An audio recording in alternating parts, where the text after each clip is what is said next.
할렐루야. 오늘 주일 예배 오신 여러분들을 주님의 이름으로 축복하고 환영합니다. 아까 광고해 주신 것처럼 오늘 또 중요한 날입니다. 오늘 3부 예배를 마치고 인선 공동회가 있게 되니까요. 많은 분들 꼭 참석하셔서 새로운 리더십들이 탄생하는 그 과정 가운데 동참해 주시고 기도를 모아 주시고 또 같이 축복해 주시는 시간이 되었으면 좋겠습니다. 3부 예배 직후에 바로 열리게 되니까요. 2부 마치시고 잠시 다구하시고 쉬신 후에 바로 들어오셔도 좋겠습니다. 어떻게 보면 오늘 본문은 참 슬픈 본문입니다.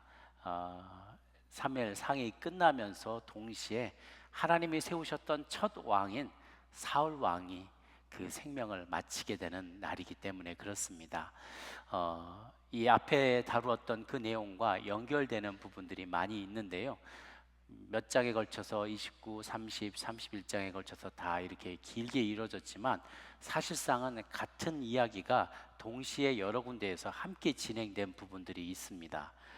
북쪽에서 다윗이 블레셋과 이스라엘의 전쟁이 벌어졌었다라고 했어요.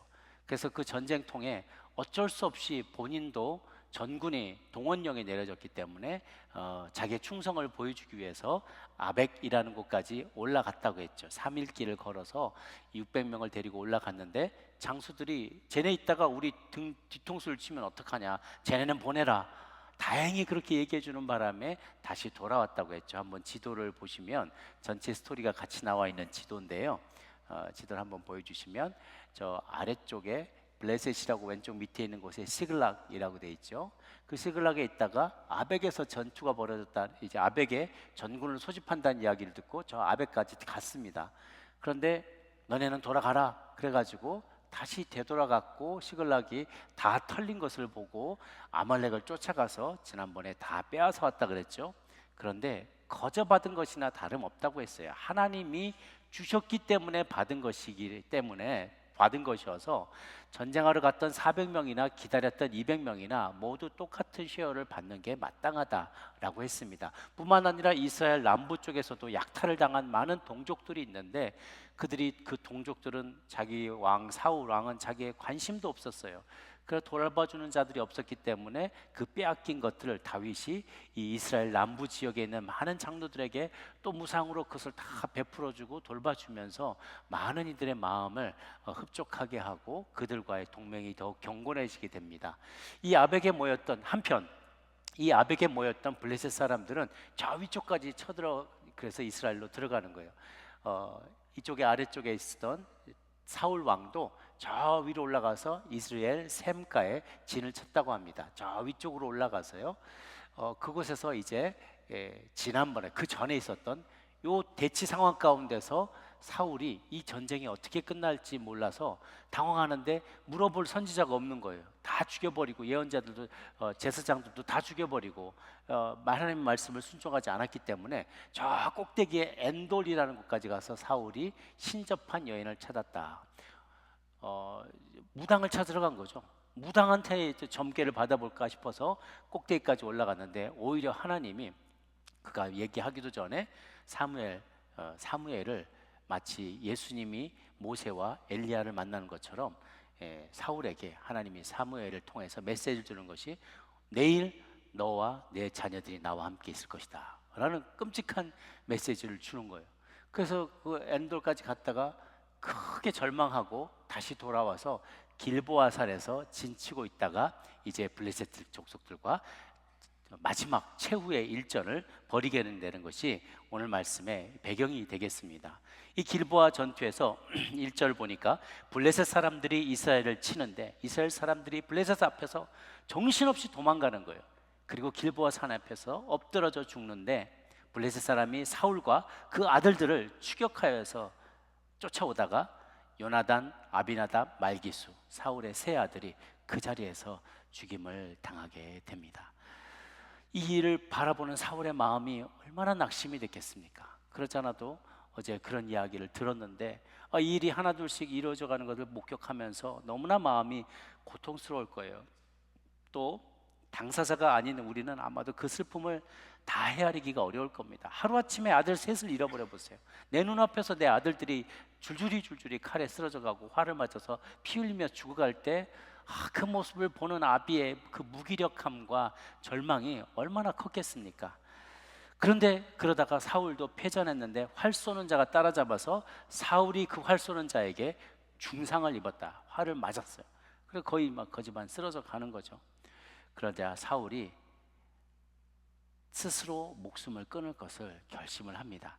사무엘상 31장 4절 말씀을 같이 한번 읽어보도록 하겠습니다. 시작. 그가 무기를 든 자에게 이르되 네 칼을 빼어 그것으로 나를 찌르라. 할례 받지 않은 자들이 와서 나를 찌르고 모욕할까 두려워하노라 하나 무기를 든 자가 심히 두려워하여 감히 행하지 아니하는지라. 이에 사울이 자기의 칼을 뽑아서 그 위에 엎드러지매. 참 안타까운 순간입니다. 명색이 하나님께서 세우신 이스라엘 왕의 초대 왕인데, 이스라엘 나라의 초대 왕인데 그가 스스로 목숨을 끊는 지경에 이르게 된 것이죠. 그런데 그 이유가 무엇인가 하니까 대단히 자기중심적이에요. 사울은 처음부터 끝까지 계속해서 항상 남들에게 보여지는 모습에 관심이 더 많았어요. 내가 어떤 사람으로 사람들 앞에 보여지고 기억될까, 이것에 관심이 많았다고. 지난번에도 사무엘 선지자가 나타나서 너희도 왜 이 아말렉 족속을 멸하지 않았냐 그랬을 때 하나님 앞에 뭐 하나님의 핑계를 대고 하나님 말씀 핑계를 대기도 하고, 또 전쟁 앞에 블레셋과의 전쟁 앞에서 자기가 제사장도 아니면서 먼저 손을 내밀어서 자기가 제사를 지내고 집례를 했던 이런 일들로 통해서 하나님이 그를 왕위를 옮기시겠다라고 말했을 때 잘못했다고, 그렇지만 사람들 앞에서 나를 높여주옵소서, 나와 같이 가서 사람들 앞에서 나를 높여주십시오라고 말하면서 여전히 자존심을 세우는 거예요. 사람들 앞에 어떻게 보여질지가 가장 큰 관심이었어요. 그런데 그가 이제 화살을 맞고 중상을 입게 되니까 블레셋들이 자기를 찌르고 죽기까지 모욕하고 자기를 죽일까 봐, 그리고 사람들 앞에서 가급적이면 좋은 모습으로, 멋진 모습으로 기억되고 싶어서 그냥 깔끔하게 자기의 자결을 선택하는 거예요. 첫 번째 오늘 나누는 이야기, 불의한 자의 이기적인 죽음의 이야기입니다.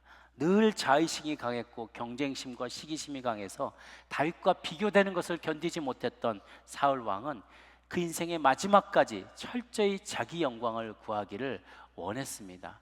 모래 위에 지은 집 같은 인생을 살아왔어요. 항상 긴급한 순간은 위험한 순간에 빠지면 하나님께 찾아보고 하나님께 여쭙고 하나님께 부르짖기보다는 무당이나 점쟁이를 찾아가고 자기 힘을 의지하고 자기 지혜를 의지했던 것이죠. 사울 왕이 조금 더 하나님 앞에 중심이 바로 섰던 사람이었다면 정말 히스기야 왕같이 끝까지 하나님 앞에 메어 달리며 그의 긍휼과 자비를 구하면서 하나님 진노 가운데도 긍휼을 잊지 말아 주옵소서라고 간구하며 그의 전 앞에 주의 전에 나가 정말 간절히 구하며 하나님의 도우심을 구했을 거예요.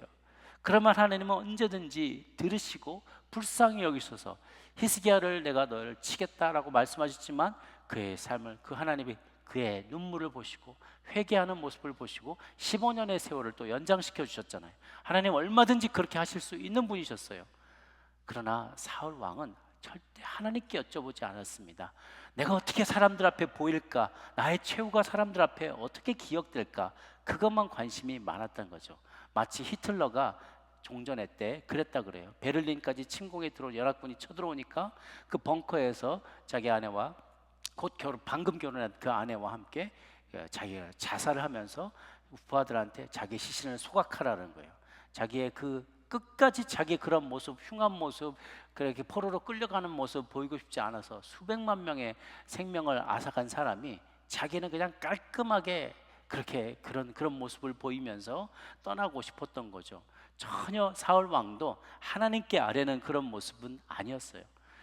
여러분 삼손을 기억하실 겁니다. 삼손도 그러니까 마지막 순간이 정말 중요한 거예요. 내가 어떤 사람은 선하게 시작했다가 악하게 마칠 수도 있고요. 악하게 시작했지만 선하게 마칠 수도 있어요. 중요한 것은 그 마지막 순간이 어땠냐라는 것이죠. 삼손이 하나님 앞에 나시린 서원을 하고 태어나서 그렇게 자라가다가 많은 여인들에게 유혹을 당해서 결국은 자기의 힘의 근원을 그냥 노출하는 바람에 드릴라에 의해서 머리가 다 그 머리카락이 잘리게 되면 자기의 힘을 다 잃게 된다는 그 비밀을 다 노출하면서 결국은 머리카락도 다 잘리고 두 눈도 다 뽑혀가지고 줄에 끌려서 하염없이 끌려가서 블레셋 사람들의 그 자기들의 농장에 맷돌 굴리는 사람, 짐승처럼 그렇게 쓰임 받는 거예요. 그래서 블레셋 사람들이 야, 우리 심심한데 우리 신이 원수 삼손을 우리에게 넘겨줬다 하면서 다곤 신전에서 제사 지내고 술 마시고 놀면서 그들이 삼손을 불러다가 우리를 위하여 제주를 부리게 하자라고 옷을 불러서 삼손 보고 제주 부려보라고 하는 거예요. 근데 삼손이 그 마지막에 자기의 살아온 날들을 회개하면서 나신이로 하나님 앞에 나는 서원했는데 그것을 지키지 못했고 이렇게 여인의 유혹에 빠져서 여기까지 오게 된 자기의 신세가 너무나 하나님 앞에 죄송하고 그런 회개하는 마음이 있었던 거예요. 마지막 순간에 옆에 있는 소년에게 이 집을 버틴 기둥을 찾게 해달라. 그걸 의지하고 나서 여호와께 부르짖습니다. 이르되 주 여호와여 구하옵나니 나를 생각하옵소서. 하나님이여 구하옵나니 이번만 나를 강하게 하사 나의 두 눈을 뺀 블레셋 사람에게 원수를 단번에 갚게 하소서 하고 삼손이 집을 버틴 두 기둥 가운데 하나를 왼손에 오른손에 껴 의지하고 블레셋 사람과 함께 죽기를 원하노라 하고 힘을 다해서 몸을 굽히니까 그 집이 곧 무너져서 그 안에는 모든 방백들과 온 백성이 덮쳤는데 죽은 자가 살았을 때 죽인 자보다 더 많았더라. 그때 수천 명의 사람들이 그 자리에서 생명을 잃게 되고 사실상 이스라엘의 원수가 되었던 블레셋이 큰 타격을 받는 그런 일이 있었습니다. 이렇게 하나님 앞에 마지막을 정말 하나님 내가 힘없이 그런 사람들한테 어떻게 보일까 이런 모습이 아니라 하나님 내가 죽더라도 사명을 감당하며 죽겠습니다 이런 마음이 있었어야만 했어요. 안타깝게 사울은 그리하지 않았다는 것이죠. 여기서 잠깐 스스로 자신의 생명을 마감하는 이 일에 대해서 잠시 한번 생각해 보면 좋겠어요. 자살이란 어떻게 보면 불행한 일이죠. 인간의 생명의 가치를 내가 무시하고 하나님의 주권을 내가 침해하는 행위에 해당되겠어요. 생명은 하나님께서 주신 귀한 선물이기 때문에 내 것이 아니라는 거예요. 내 생명은 내 것이 아닙니다. 하나님의 형상대로 귀하게 만들어져 있기 때문에 그리고 하나님이 주신 시간 이 생기를 불어넣으시고 이 육체를 만들어 주셨고 생기를 불어넣으시고 주어진 시간 동안 살게 하신 것은 다 하나님의 선물이에요. 그렇기 때문에 하나님이 주신 선물을 내 마음대로 뱅개치고 내 마음대로 포기하는 것 하나님의 주권을 무시하는 행위인 것이죠. 내 생명뿐만 아니라 당연히 남의 생명도 해치는 것은 그래서 우리가 금지하는 거죠. 낙태도 사실은 이게 타살에 해당됩니다. 내 몸 내 맘대로 하겠다는데 왜 당신이 뭐라 그러냐가 아니에요. 내 몸 안에 하나님이 이건 내 몸 안에 조그만 셀이 아니라 하나님께서 허락하신 생명체가 나와 독자적인 나와 다른 독립적인 생명체가 내 안에 자라가고 있기 때문에 그것을 해치는 것도 하나님 기뻐하지 않으시는 거죠. 더더군다나 우리는 하나님의 성전이라고 했어요. 이 성전, 하나님이 지어주신 성전을 스스로 허무는 행위를 하나님이 기뻐하지 않으시고요, 계획하지도 않으셨습니다. 성경에 보면 막다른 상황에서 스스로 삶을 마감했던 몇몇 인물이 등장합니다. 오늘 사울과 함께 무기 든 자, 아비멜렉, 아히도벨, 시므리, 가룟유다 이런 사람들이에요. 아비멜렉은 기드온의 첩의 아들로 아버지가 죽자 70명의 형제를 다 죽여버리고 왕위를 자기 혼자 차지했고 반란을 일으켰던 인물인데 어떤 여인이 성 위에서 맷돌을 던져서 머리에 맞아 자기가 치명상을 입게 되니까 여자한테 죽었다는 것이 수치스럽다고 해서 옆에 병기든 청년에게 죽여달라고 요청해서 죽음을 당하게 됩니다. 아히도벨은 이따가 나중에 이제 사무엘 하하시해서 우리가 배울 텐데 다윗 왕의 모사였다가 압살롬이 반란을 일으켰을 때 그의 편에 붙었던 사람이에요.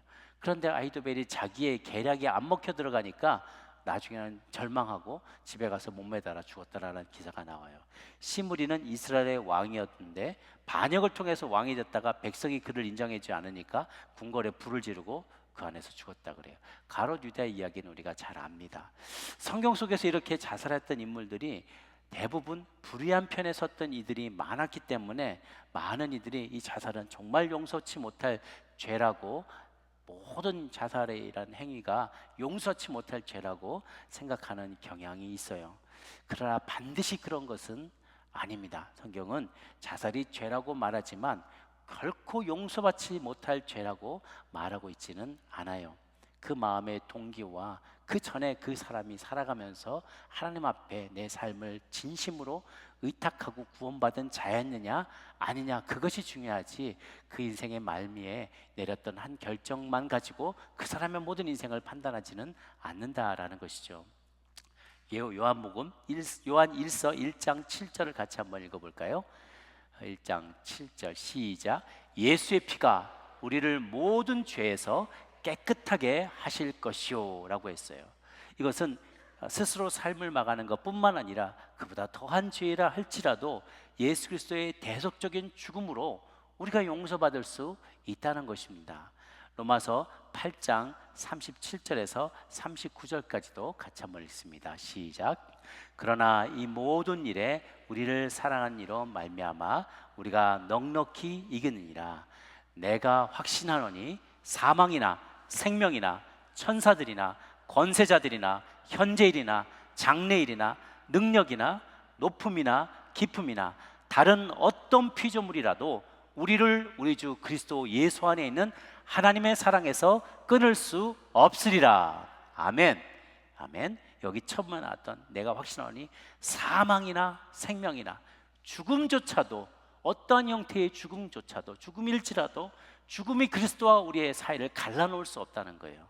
이것을 개혁주의에서는 성도의 견인, perseverance of saints라고 부릅니다. 이 중요한 교리인데요, 참으로 구원받은 성도는 사는 날 동안에 주님을, 내 죄를 시인하고 주님께 의탁하며 십자가의 공로를 믿고 의지해서 정말 참으로 고백함으로 인하여 참으로 구원을 받은 성도는 하나님의 은혜가 그 구원을 끝까지 지켜주신다는 거예요.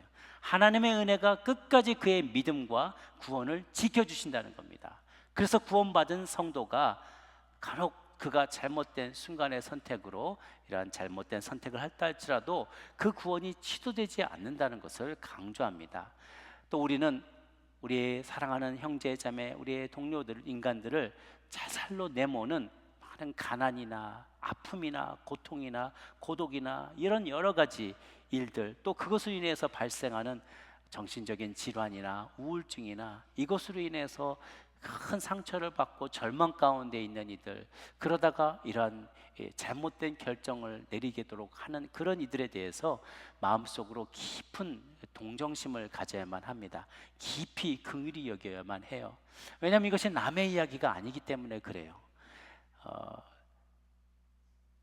살아가다 보면 특히 가정에 중요한 책임을 맡은 이들아, 어떤 기관에 큰 책임을 맡아서 삶의 무게가 너무 무거워서 정말 하루하루 버텨나가는데 어느 순간에는 내가 버틸 수 있는 것보다 더 큰 짐이 주어지는 것 같아서 도저히 견딜 수 없을 때 사람들은 이 삶의 무게에 짓눌려서 이런 잘못된 결정들을, 안타까운 결정들을 하게 되죠. 그것에 대해서 우리가 긍휼히 여기는 마음이 있어야 돼요. 특히 우리 한국인의 문화 가운데 그런 것이 있어요. 체면 문화. 체면 문화가 있어서 한번 체면을 잃어버리게 되면 정말 그 어떤 거, 어떻게 보면 내 명예를 잃어버리게 되는 거거든요. 명예를 우리는 소중히 여기기 때문에, 특히 크리스찬도 그렇습니다. 크리스찬으로서의 어떤 명예를 잃었다 싶으면 차라리 죽음으로써 나의 명예를, 내가 결백함을 증명하겠노라 하면서 이런 결정들을 하는 경우들이 있어요. 또 이렇게 생을 마감한 분들이 있을 때 그 가족들에 대해서 주변 사람들이 따가운 시선을 보냅니다. 그리고 본인들도 그런 책임을 통감해요. 왜 우리가 막지 못했을까? 우리가 뭘 잘 못했을까? 이러면서 주변 사람들의 시선과 함께 2차 가해를 받게 될 때도 있습니다. 실제로 그 라이프웨이 리서치가 한 통계에 의하면 미국에서 하나의 자살하는 사람들의 주변에 목숨을 끊는 사람 중에 35%가 교회에 꾸준히 출석했던 교인이라고 해요. 그러니까 크리스찬일지라도 정말 어느 순간에는 이런 힘든 결정들을 하게 된다는 거죠. 그래서 우리 중에 누구에라도 찾아올 수 있는 마음의 상태라는 것을 인정해야 돼요. 그래서 남의 일로 생각하지 말고 심각하고 또 진지하게 받아들이고, 무엇보다도 사람들을 책망하지 말고 받아들여주고, 이런 주변에서 스스로에 대해서 절망하고 낙심한 이들을 에이 뭐 시간이 해결해줘, 시간이 약이야 라고 그저 편하게 이렇게 처리해 버리는 것이 아니라 잘 귀담아 들어주고, 그들의 마음의 상처와 아픔들을 품어주고, 그리고 긍휼히 여기고 그들에게 용기를 줄 필요가 있습니다. 그럼에도 불구하고 100번 양보하여도 자살은 하나님의 계획이 아니고 하나님이 기뻐하신 일도 아닙니다. 그리고 무엇보다도 어떤 한 사람이 이런 결정을 했을 때 사랑하는 모든 이들에게, 살아남은 모든 사랑하는 사람들에게 가슴에 큰 상처를 남기게 되고 큰 트라우마를 남기게 됩니다. 그래서 어떤 이는 자살을 가장 이기적인 죄라고도 이야기를 해요. 내가 이런저런 모습 안 보고 나 하나 눈 감아 보면 오히려 편할 수 있어요. 당사자는 굉장히 편안한 거예요. 그냥 쉽게 결정해 버리고, 아유 이게 뭐 더 이상 이 꼴 저 꼴 안 보고 난 빨리 갈란다 하고 탁 그러면, 그럼 본인은 오히려 편할 수 있어요. 그런데 살아남은 부모나 배우자나 사랑하는 자녀들에게 평생 씻을 수 없는 상처를 남겨주게 된다는 거예요. 제가 제 아들하고 이런 자살은 정말 죄야, 남아있는 사람들에게 굉장히 큰 그 아픔을 주는 거거든, 주변에 이런 사람들 친구나 부모나 자녀들에게 큰 아픔을 주는 거야 했더니, 그게 없는 사람은요 그러더라고요. 생각해 보니까 그게 없으니까 자살하는 거 아닐까요? 그래서 그런 얘기를 해요. 그 말을 좀 일리가 있는 것 같아요. 사랑하는 가족이나 친구나 모두가 다 떠나버려서, 모두가 나를 떠나버리고 배신하고, 그래서 더 이상 의지할 데가 없어서 그런 결정을 내린 사람도 있겠더라고요. 그럴 때 제가 이런 생각이 들었어요. 정말 자신의 생을 마감하는 이유를 보니까 한 단어가 없어서 그런 거예요. 한 단어. 그건 뭔가 소망이 없어서 그래요. 소망이. 살 소망이 없어서, 살 희망이 없어서, 내일을 보니까 내일 상황이 오늘보다 나아질 거라는 기대가 없어요. 도저히 내일도 더 힘들고 힘든 일만 앞으로 계속 펼쳐져 있는 것 같아요. 도무지 의지할 데가 없고 희망도 없고 소망이 보이지 않아요. 그래서 그런 결정들을 하게 되는 것이죠. 그때 우리 주님이 말씀하십니다. 시편 42편 5절 말씀을 같이 한번 읽어보도록 할게요. 시작. 내 영혼아 내가 어찌하여 낙심하며 어찌하여 내 속에서 불안해하는가. 너는 하나님을 바라라. 그가 나타나 도우심으로 말미암아 내가 여전히 찬송하리로다. 아멘. 우리의 성경은 항상 하나님께 소망을 두라고 합니다. Put your hope in God. 하나님 안에 소망을 두라. 그 안에서 희망을 발견하라는 거예요. 정말 내가 죽기보다 더 어려운 그런 상황, 매일매일이 죽지 못해 살아가는 상황이 전개된다 할지라도 주님은 거기 계시다는 거예요. 심지어 그곳에도 우리 하나님은 계시다는 것이죠. 끝까지 살아남아서 우리는 하나님의 뜻을 이루어야 돼요. 제가 좋아하는 그 영어 표현 중에 전쟁 영화에 이런 표현 대사가 많이 나오려고요.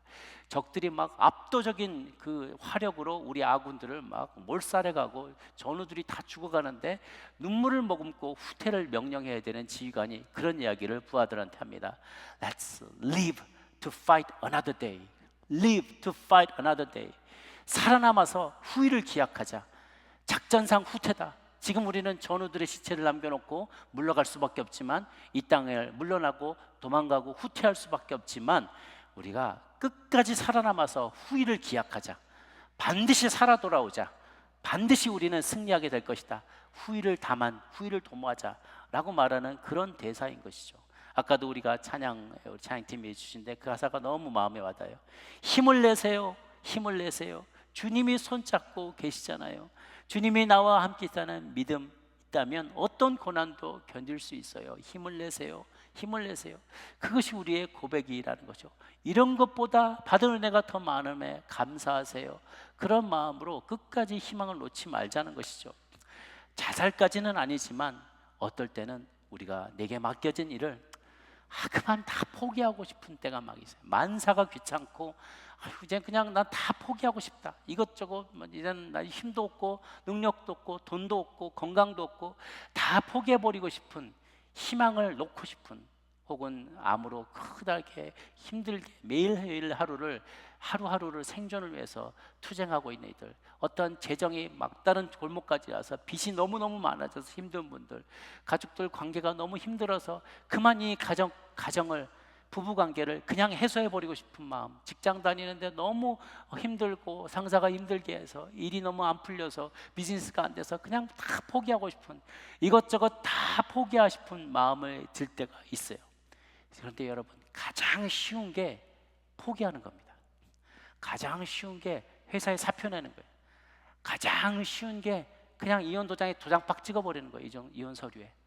그거는 누구나 할 수 있어요. 쉽게 할 수 있어요. 그게 어떻게 보면 남들이 보기에 되게 멋있어 보여. 야, 나는 이 직장에 막 전전긍긍하고 눈치 보면 있는데 저 친구는 능력도 많아, 좋아, 확 그냥 사표 던지고 와, 아싸리 그냥 나가버리네. 그게 어떤 사람들, 젊은 사람들은 되게 멋있어 보여요. 근데요, 가장 어려운 것은 끝까지 수치를 견디며 그 자리를 지켜내다가 마침내 사명을 이루는 데인 거예요. 그게 더 힘든 일입니다. 수치를 견디는 게 더 힘들어요. 그냥 볼 거, 이럴 걸 저걸 안 보고 그냥 가버리는 건 아무나 할 수 있어요. 애들도 할 수 있어요. 그냥 갈라서 하는 건 아무나 할 수 있는 거예요.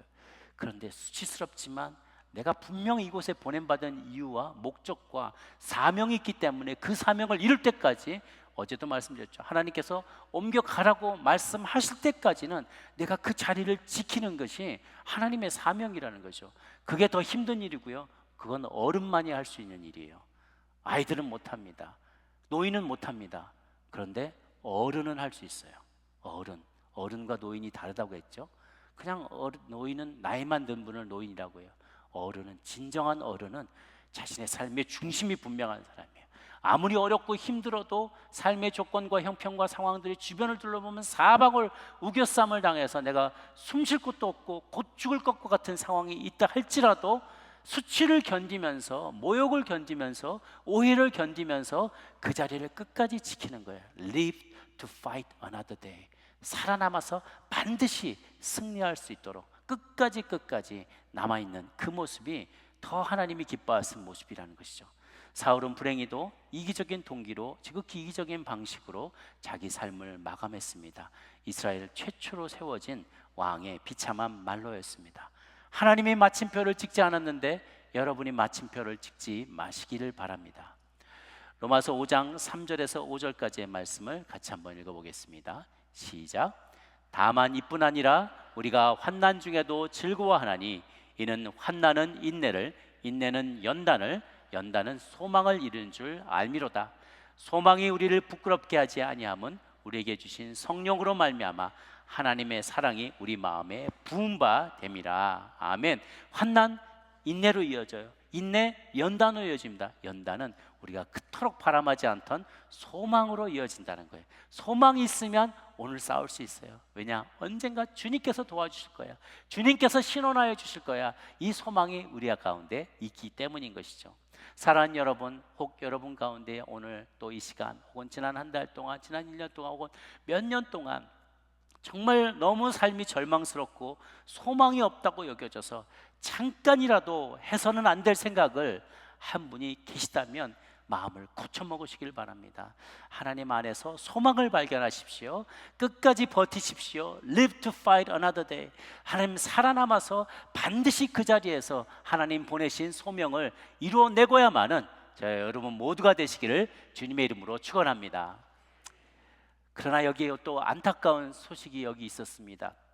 악인이 죽는 것에 대해서는 우리가 그럴 수 있지, 하나님이 심판하시지 할 수 있어요. 그런데 요나단 같이 의로운 사람도 이 언덕에서 같이 죽음을 맞게 된 것이죠. 왜 의로운 요나단이 악인과 함께 전장에서 죽음을 맞이해야만 했을까? 다른 사랑하는 아들들, 형제들과 함께 그 자리에서 죽는 이 의인의 죽음, 정말 미스터리예요. 왜 하나님은 이 의인이 죽는 것을 이렇게 허락하실까?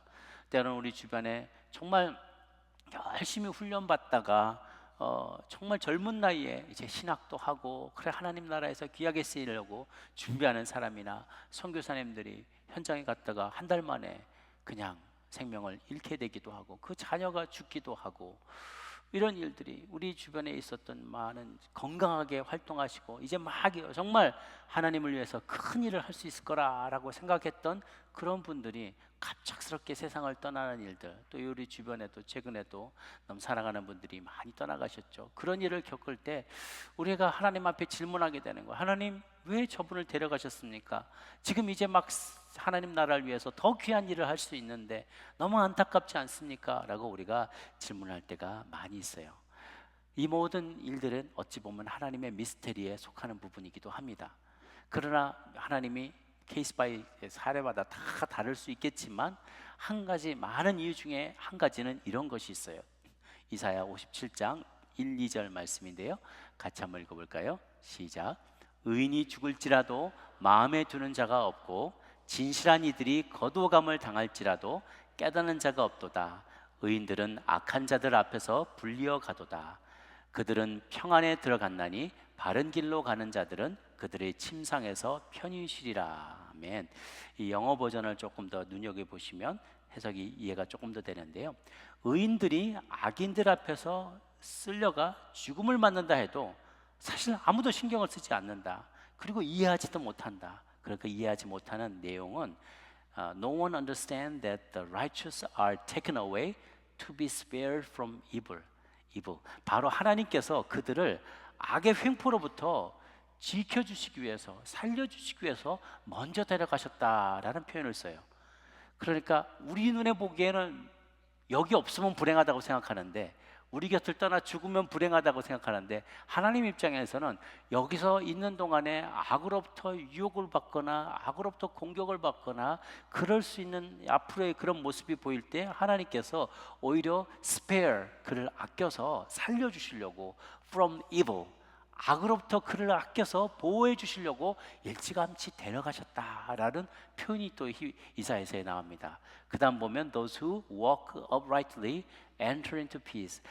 똑바로 서서 정말 정직하게 바르게 살아가는 사람, 의롭게 행한 사람은 결국 평안 가운데 들어가고 죽어 누워 있음으로 인해서 안식을 누린다. They find rest as they lie in death. 안식을 누리게 된다라고 되어 있어요. 그러니 의인이 때 아닌 때보다 이른 죽음을 맞게 되었을 때 그것을 우리가 받아들일 때 안 됐다, 힘들었다 이렇게만 할 것이 아니라 어찌 보면 임박한 그 악의 유혹 가운데 그가 유혹에 빠져들거나 혹은 그것으로 인하여 큰 시련을 당할 것을 하나님이 아시고 그를 이미 안전하게 데려가 주셨다라는 이사야의 고백도 한 가지 이유가 될 수도 있을 것입니다. 이것은 우리가 다 할 수 없는 하나님의 크신 섭리 중에 하나이고요, 또 역사를 주관하시는 하나님의 섭리이기도 합니다. 그 이야기를 또 나중에 좀 더 하겠습니다. 세 번째로 오늘 본문에서 배우는 것은 은혜 갚은 길앗 야베스 거민들, 그 은혜 받는 마음, 은혜를 갚는 마음이 참 고귀해요. 사울과 세 아들이 죽게 되었을 때 본문에 보면은 많은 이스라엘 사람들도 다 죽고 사방이 다 흩어져 도망을 가게 되었어요. 그리고 그 다음 대승을 거두는데 블레셋 사람들이 다음 날 와서 이런 갑옷이나 이런 전리품들을 다 모으려고 이 사람 저 사람 다니면서 그걸 수거하고 있다가 사울 왕과 세 아들이 죽었다는 것을 발견하게 된 거예요. 그리고 어떻게 했냐면 9절에 사울의 머리를 베고 갑옷을 벗기고 자기들의 신당과 백성들에게 메신저를 보내서 전국에 알리는 거예요. 이 기쁜 소식을. 자기들은 기쁜 거예요. 원수 이스라엘의 수장이 죽었다라는 것을 그냥 사방에 알리고 특별히 자기 신전에 알리는 거예요. 그의 갑옷을 아스타롯의 집에 두고 자기 신전에다가 사울 왕의 갑옷을 갖다 놨어요. 머리는 잘라버리고, 그리고 그 몸은, 시체는 벳산이라는 그 성의 인근의 성의 성벽에다가 박아놔버린 거예요. 모두가 보라고. 수치스러운 죽음인 것이죠. 제대로 장례를 치러주지 않고 아들들과 함께 그냥 벽에다가 박아놓은 거예요. 그 시신을 이렇게 모두가 다 보도록 너무 처참한 죽음인 것이죠. 그때 길앗 야베스 인근에 있던 길앗 야베스 사람들이 밤새 달려와서 그 시신을 성벽에서 내립니다.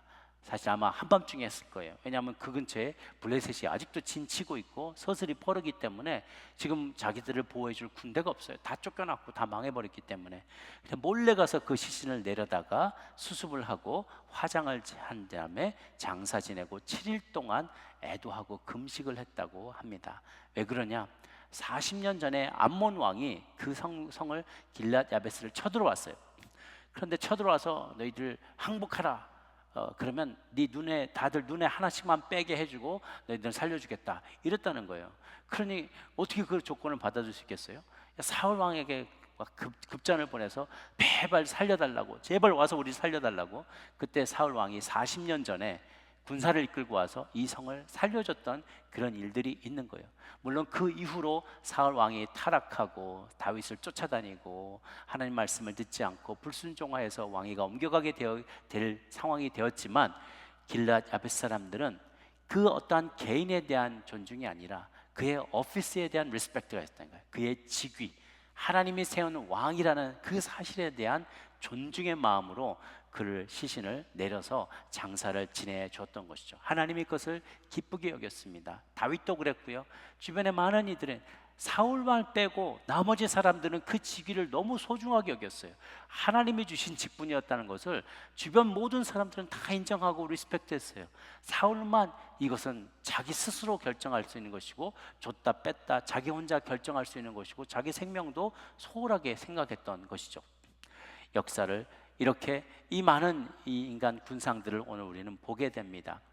이스라엘의 초대왕 사울의 자결, 의인이었던 요나단의 의로운 의의 죽음, 40년 전의 은혜를 기억하며 사울과 세 아들들을 장사 지내준 길랏 야베스 이야기를 나누었어요.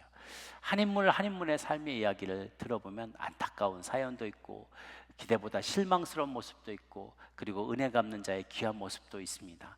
그러나 이 한 구석구석을 보면은 하나하나가 많은 사연들이 있지만 하나님은 모든 이 인간들과 한 집단들과 사람들의 모습, 나라들과 열방들을 다 들어서 하나님은 오케스트레이트를 하신다는 거예요.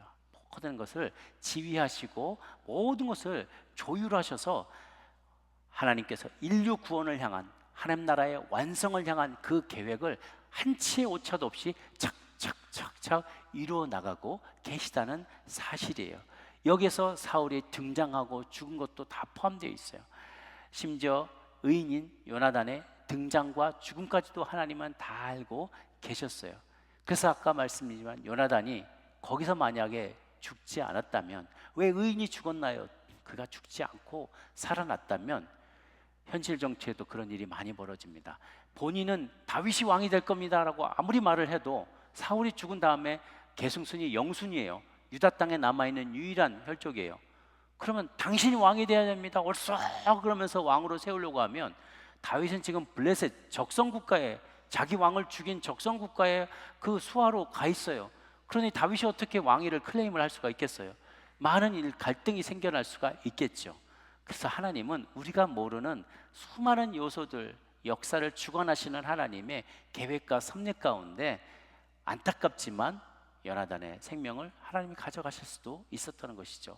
그런 상황 가운데도 하나님은 모든 역사의 요소들을 다 주관하시고 조율하셔서 하나님의 계획을 이뤄가십니다. 그래도 각각의 인간들은 하나님이 역사를 이뤄가신다 해도 그 일에 나는 자발적으로 동참할 수 있을 뿐만 아니라 자기가 선택한 것에 대해 책임도 져야만 한다고 성경은 이야기합니다. 에베소서 2장 10절 말씀을 같이 한번 읽어볼까요? 시작. 우리는 그가 만드신 바라 그리스도 예수 안에서 선한 일을 위하여 지으심을 받은 자니 라고 했어요. 목적을 위해서 우리는 창조됐다. 선한 일을 위하여.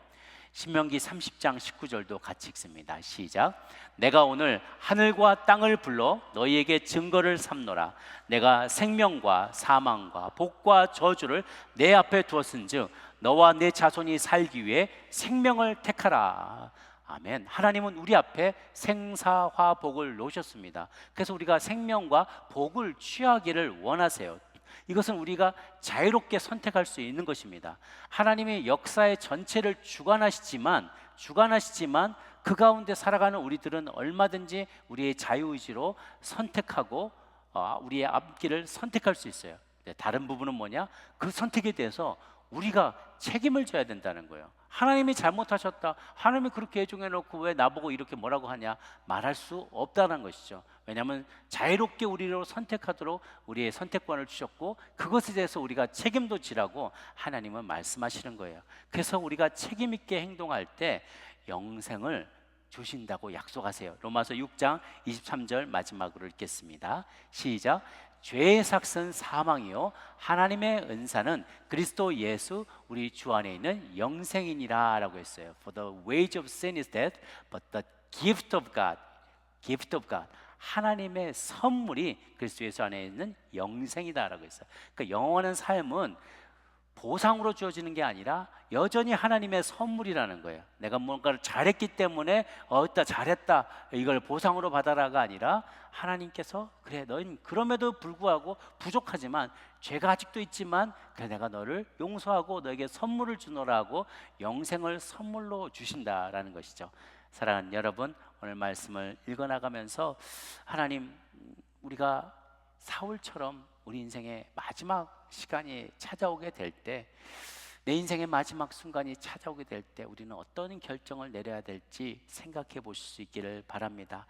사람은 살다가 떠나는 시간이 찾아옵니다. 오늘도 어제도 장례식이 있었고요. 저희 교인들 가운데 장례식이 많이 있어요. 그러면 한 인생을 놓고 평가가 이루어지죠. 그런데 사람이 평가하는 게 있고 하나님이 평가하는 게 있다는 거예요. 우리는 사람의 평가에 너무 연연할 필요가 없어요. 중요한 건 하나님이 어떻게 평가를 하시냐, 그 기준입니다. 기준이 중요해요. 내가 태어나기 이전과 죽고 살다가 떠나간 이후에 이 땅 가운데 아무런 변화가 없다면 그럼 내 삶에 큰 의미가 없는 거예요. 그냥 나만 즐기다가 나 혼자 즐겁게 살다가 고만고만 살다가 죽은 거는 이 땅에서 아무런 하나님이 보내신 사명을 이루지 못한 거예요. 이전에 내가 태어나기 전과 살다 간 이후에 하나님의 나라가 한치라도 확장이 됐다면 그 인생은 정말 값어치 있는 인생이 되는 것이죠.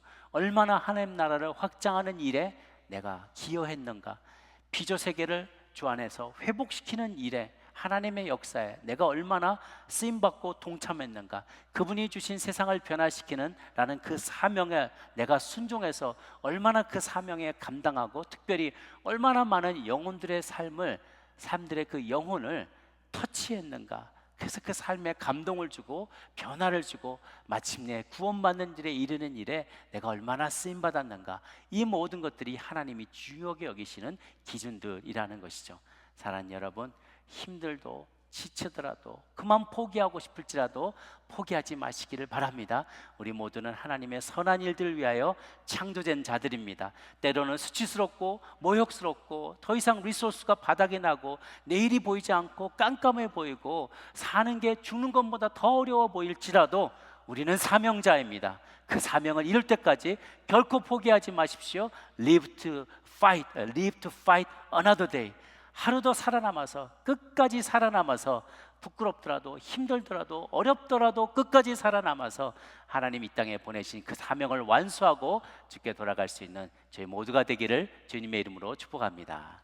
기도하겠습니다.